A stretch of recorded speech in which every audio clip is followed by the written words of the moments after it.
Hey guys, so for today's ramble, where I give you 10 minutes of my life, we're going to talk about drama and the interplay of YouTube and internet culture with drama. I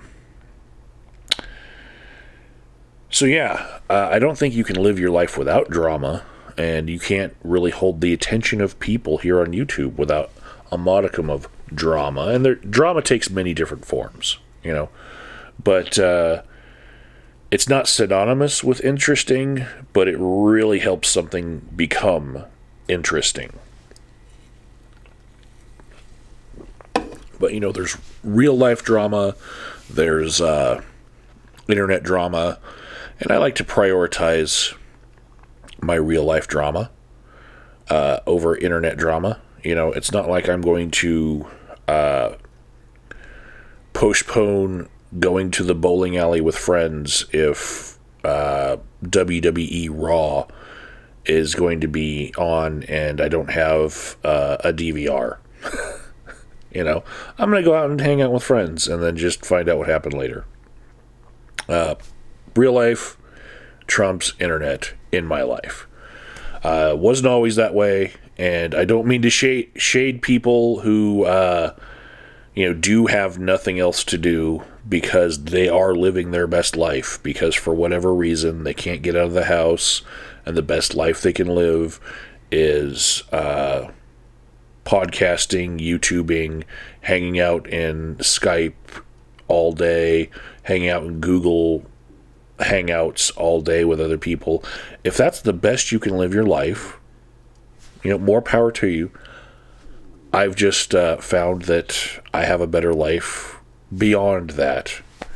Even though 1 decade ago, 10 years ago on this channel, that was a big part of my life. I was in a new city. I was laid off and drawing unemployment and took a couple of unemployment extensions because I was a stubborn union worker and wouldn't take a job that wasn't union. God bless me back then. I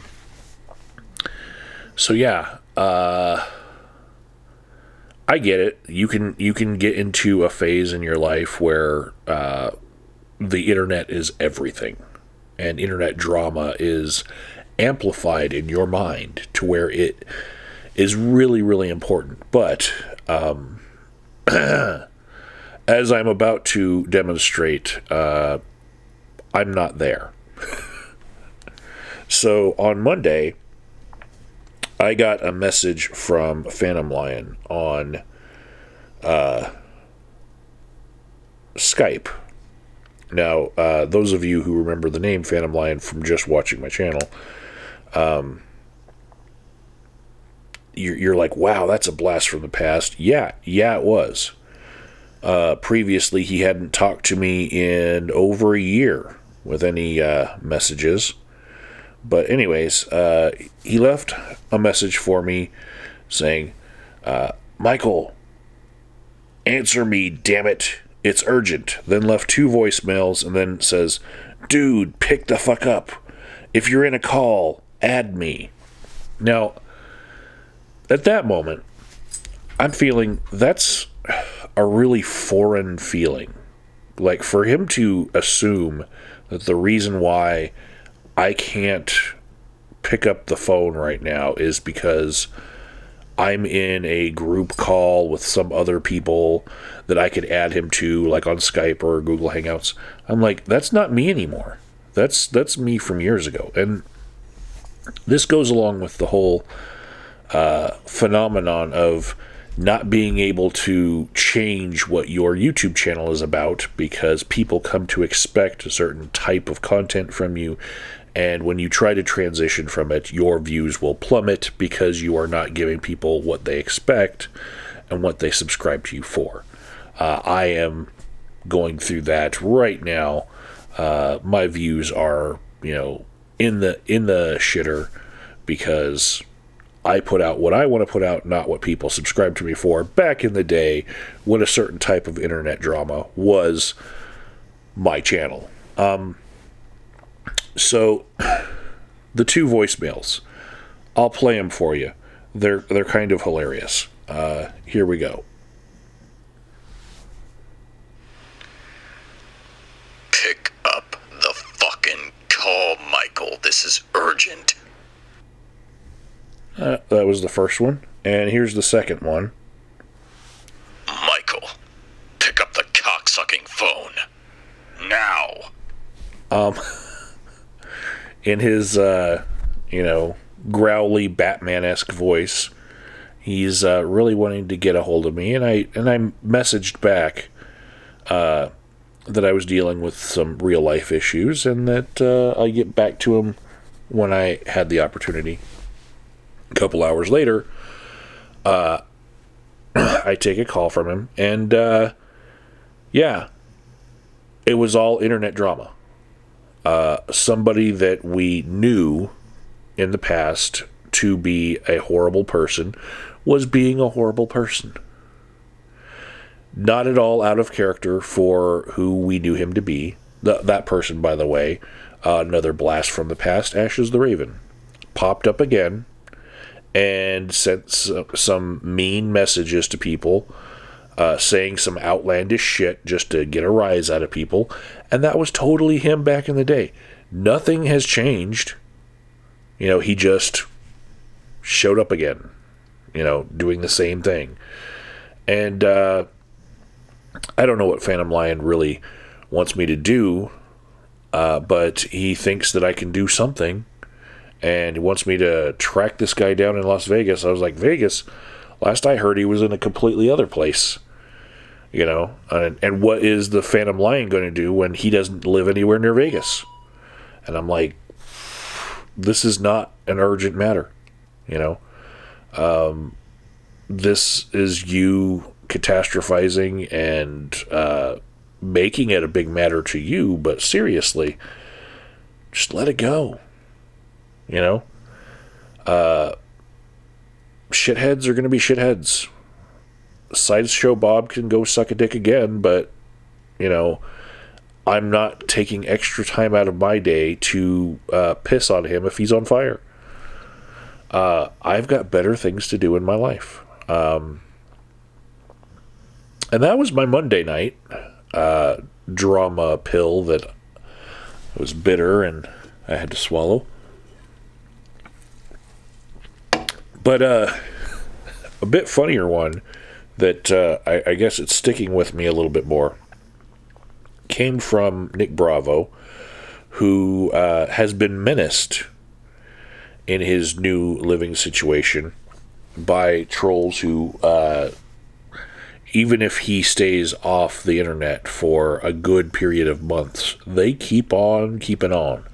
Troll's gonna troll, right? Well,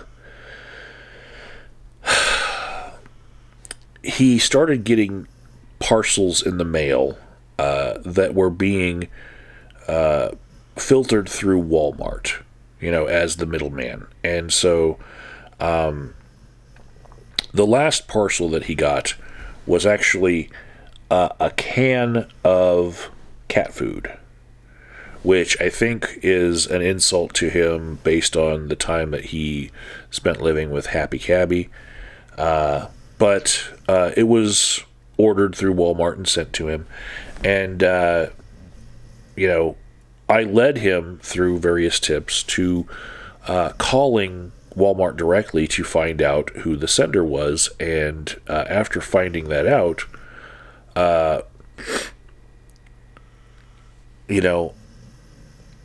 you do a little cyber stalking on someone, you pull up everything you can on them, and you find out, God damn, this is a person who has higher education and a really great job.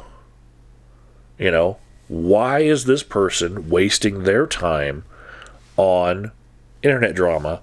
And with Nick Bravo in particular, he's got some really dedicated trolls. And to find out that this really, really dedicated troll has a lot to lose and no other, personal internet presence, no skin in the game, no no username on YouTube that everyone would recognize and go, oh my goodness, it was them all along. No, it's a nobody, who has no recognition and probably hides behind sock accounts and various usernames and never gets popular. But in their real life, has a lot to lose. A lot.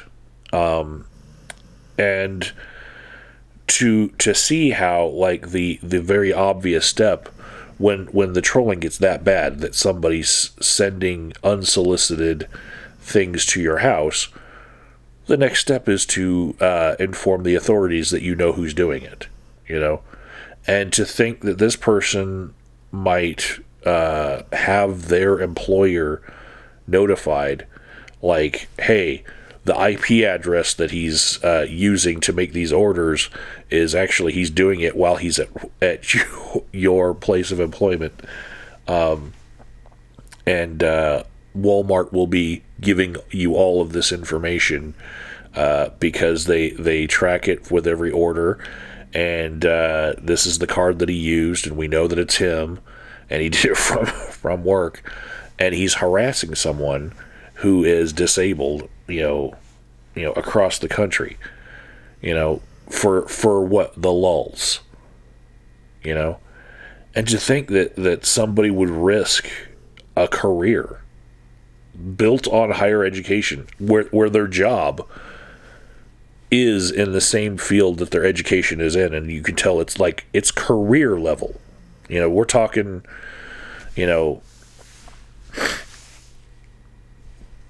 that's their whole livelihood, to risk all of it on internet drama. I'm like, it's my perspective that what I'm doing now in my real life is way more important than risking anything to internet drama.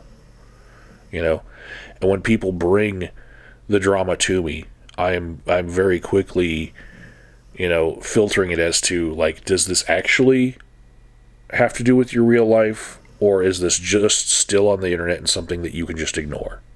And if it is in the real life, treat it like it's in real life, and handle things accordingly, and just be done with it, quick and swift. And don't let it raise your heartbeat. Don't let it turn your voice into the dark knight that's going to get internet vigilante justice on somebody. Don't do any of that. Just chill out. Live life. That's the 10 minutes that you're going to get from me today, because I got a full day ahead of me.